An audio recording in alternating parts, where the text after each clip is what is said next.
I'm really glad you found me because if you came here to figure out how much home you can afford, you're already down bad. There's no formula for that. Now, what you're actually looking for is to figure out how much home you can qualify for. And that's based on a bunch of different factors, such as the current interest rate in the market, your income, your debts, which literally matter twice as much as your income. Also, like where you live, because property taxes are a huge factor in what you can afford as well. But back to affordability. If you're totally clueless and have no idea where to start, just take your rent, take a spreadsheet, and put your income on there and every single debt you have, your rent, your car bill, your weekend spending, your cable bill, etc., and look at what's left at the end of the month. So if you spend $2,000 a month on rent, at the end of the month you have a positive number left over, you probably can afford a $2,000 a month mortgage, and depending how much is left over, maybe a little bit more. If you have nothing left over at the end of the month, if you have a $2,000 a month mortgage, you're probably going to be house poor because you can qualify for it, but you can't necessarily afford that number. And finally, if you have a negative number when it's all said and done, you definitely cannot afford a $2,000 a month mortgage payment. In today's episode, we're going to analyze what a client of mine named Shay can qualify for. She's single, so one income. She's a project manager here in the Dallas-Fort Worth area. She has a bonus. We're going to talk about how to calculate that. She has about $20,000 saved up, and she has a credit score in the low 700s. You're obviously not Shay, but insert your personal information along in this episode to figure out what you can qualify for. If this is your first time hearing the sound of my voice, my name is David. I have a background in mortgage underwriting, a background as a mortgage lender, and as a realtor. So yes, that is the entire home buying process. I've also purchased multiple homes myself, but most importantly, I've helped hundreds of people just like you buy their first home in real life. I don't just talk about it on the internet. Let's go get those keys.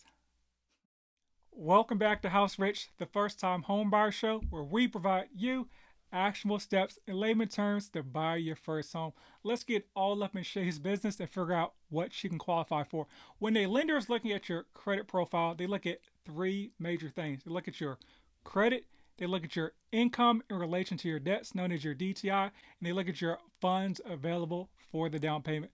Let's get into her credit score first. She mentions she had a 717 credit score. Looking at the app on her the credit score on her banking app. I think by now most folks know that the score you see in your banking app is not the score that your lender uses. It's a Vantage 3 score. Your lender uses a FICO scoring model, which is your FICO 2, 4, and 5. However, the number you see on the app is not all bad. It's probably like 40 to 60 points, a little bit too high. And here's how to figure out where it may be if you don't want to get your credit pulled. But don't be scared to get your credit pulled because it's literally only like a 4 to 6 point hits. The credit repair boys make inquiries out to be a lot more than they should be because they're easy to be removed and it looks like they're doing something. And so you pay these people like $149 a month to do something you could easily do yourself. If you're scared to get your credit report pulled, go to annualcreditreport.com and just pull your credit score for free. Now, it won't show you your FICO score or any score at all because it doesn't know what you're using the credit score for, so therefore it can't show you an actual score model. But it will show you what's actually on your credit report. So, for instance, if you think you have a 717 credit score and you pull your credit report and there's no derogatory events, you probably have a little bit closer to a 717 than, a number that's 40 to 60 points lower. Now, if you go on annualcreditreport.com, you see, oh, there's like a $75 collection or there's a $30 late. You probably are in that.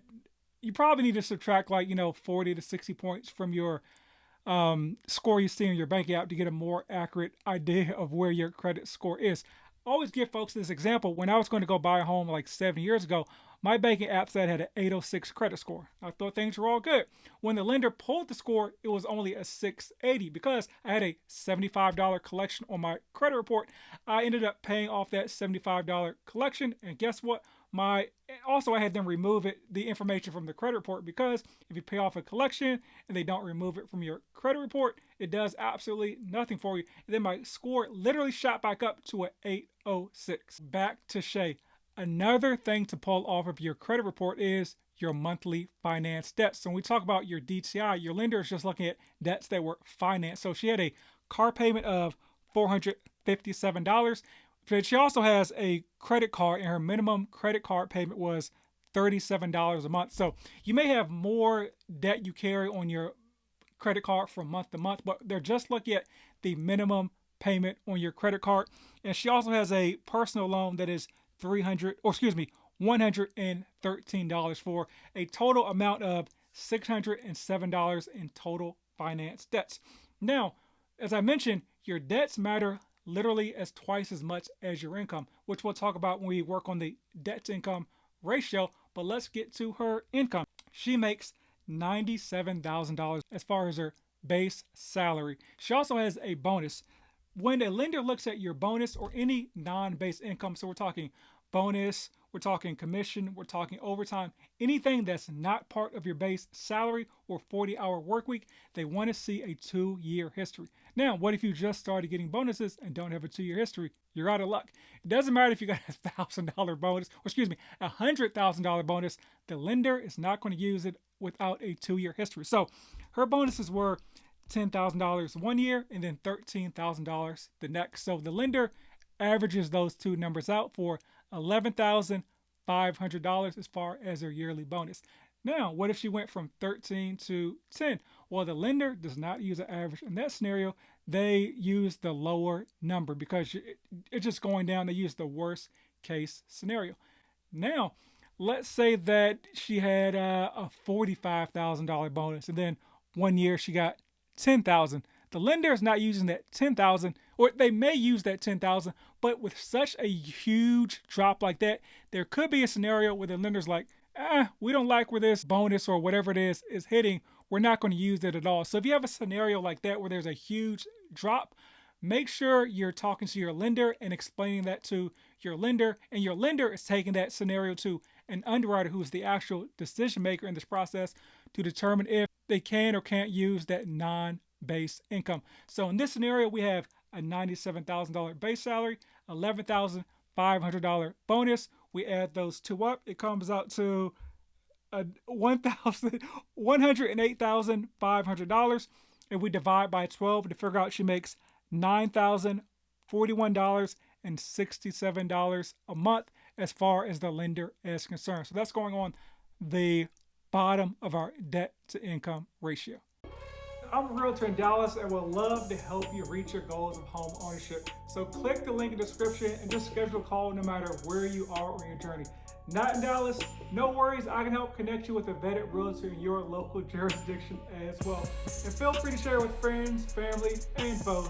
Everyone gets love. The last part of the qualifying triangle is, do you even got the money to purchase the home? So as I mentioned, she has about $20,000 saved up to go towards the down payment and closing costs. Now the down payment is, I don't know, it's pretty easy to figure out. It depends on what loan program you're using. So let's say you're using VA loan or a USDA loan, that is a 0% down payment. If you're using the NACA program, that is a 0% down payment and also zero closing costs. If you're looking at a conventional loan, that is 3% is the minimum down payment for a single family property. If you're looking at a multi-family property and you're planning to live in it, your minimum down payment, which is this is a new update, is only 5%.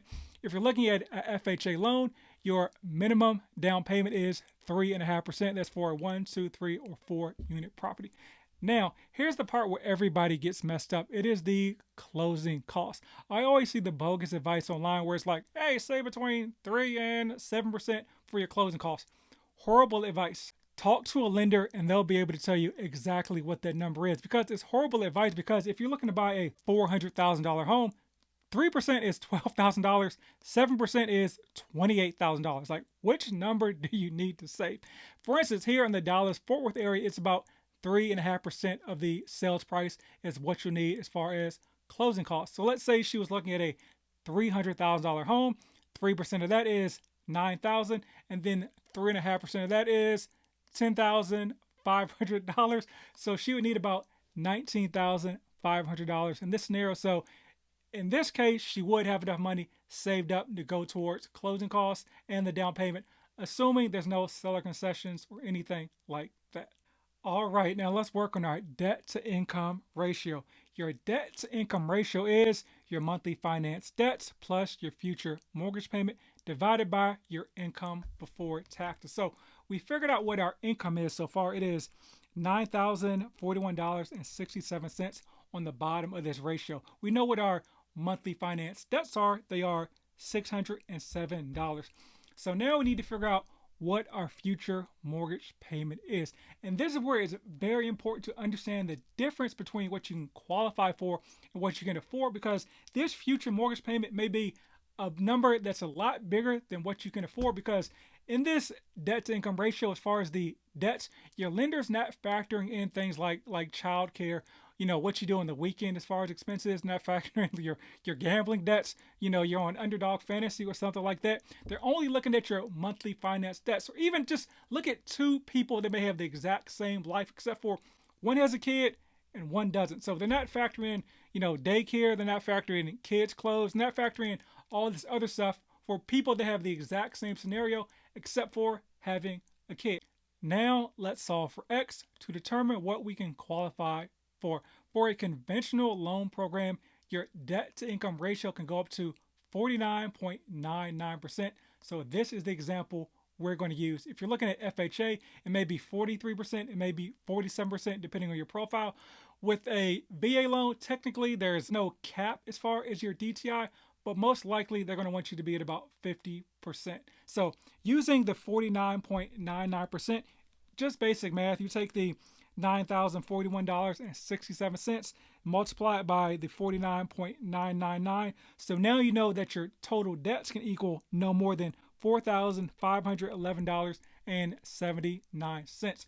Now we subtract the debts we already know about, which is the $607 in monthly finance debts, which leaves us with a max qualifying amount of $3,904.79 is the most your mortgage payment can be to qualify in this scenario. But first, let me show you why it's very important to determine what you can afford before you determine what you can qualify for. Because you're just going to go into like Realtor.com or whatever app you like to use and start looking at homes so you figure out to find the correct mortgage payment. But what may happen is you may start scrolling and scrolling and scrolling, and then you're like, okay, I can qualify for this, I qualify for this, I qualify for this.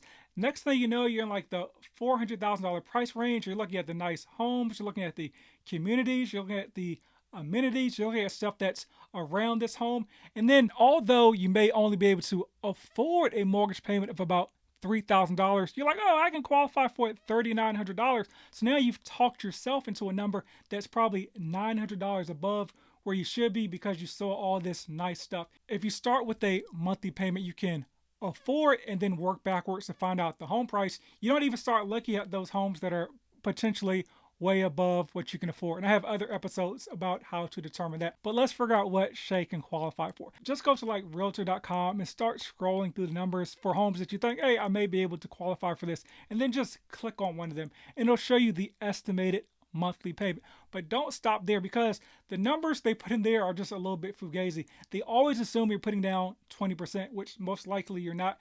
They have the interest rate, which is probably not going to be accurate. You want to put in something that's a little bit aggressive, like put in like a 7% or like 6.75% or whatever the average interest rate is in today's market. They always put a number that's a lot lower. The next thing that's important to do, we've already changed our down payment from like 20% to probably 3 or 3.5. The next thing you want to do is look at the property taxes. The property tax number is always a little bit low for whatever reason. Like here in the Dallas market, the average property taxes are like 2.4%. You want to figure out what that is in your local market, but make sure that the property tax number they're using is what the actual number is. Because if it's a lot lower number, you may be in for a rude awakening once you actually start searching for homes and your lender's like, oh no, the property tax on this $300,000 home are $6,000 a month, not $4,000 a month like you thought they would be. But you want to make sure you have the correct number in there. A good way to do this is just to look at so let's say you find a home that's like $375.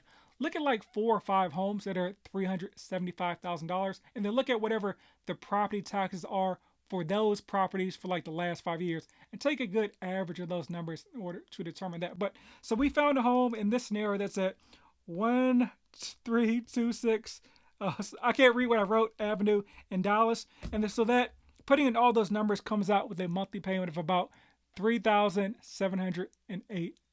In my opinion, that's a great number to settle on because it gives you a little cushion between what you can qualify for and the actual mortgage payment. Because don't forget to factor in things outside of home ownership, like now you got to potentially pay for a gardener or buy some lawn equipment. There's home maintenance, there's money you should be putting aside for larger home expenses down the line as well. So hopefully that helped you. This was actually a listener request. It was a poll based on the feedback in my Instagram story. So make sure you're following me there, House Rich Dave.